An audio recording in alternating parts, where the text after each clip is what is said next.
गीतिकवि समाज मु मनोज पट्टनायक मु ओडिया गीतिकवि समाज साधारण संपादक थी प्रेसिडेंट थी एवं उपदेष्टा अच्छी वृंदावन सहित संपर्क प्राय 30-35 वर्ष तल गीतिकवि समाज सी जो सभ्य थे थे सेक्रेटरी से संपर्क सी जन उच्चकोटीर गीतिकार संलाप लेखक निर्देशक एवं तांकर माने असामान्य प्रतिभा से सबुआड़े खूब परिचित वृंदावन बाबू भुवनेश्वर जी कटक जी ओडिशा प्राय समस्त जानती जड़े भल गीतिकवि भाव में भल गीतिकार भाव में भल गीति लेखक भाव में तांकर गीत मन पक्षी झुरे गीत से तो अभुला स्मृति मुझे अभुला राति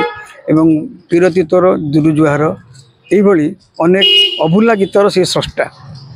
तांकर मृत्यु तांकर देहांत आम समस्त एक अपूरणीय क्षति गीति समाज तो अपूरणीय क्षति जहाँ पूरण हवा बहु कष्ट वृंदावन जेना भली जड़े लोक खूब विरल जहाँकर सृष्टि समस्त पाखे प्रशंसनीय एवं से एमती जड़े स्रष्टा समस्त से आपणार करनी जड़े भल भल लोक भल मनीष तेणु तांकर देहांत आम बहुत दुखदायक।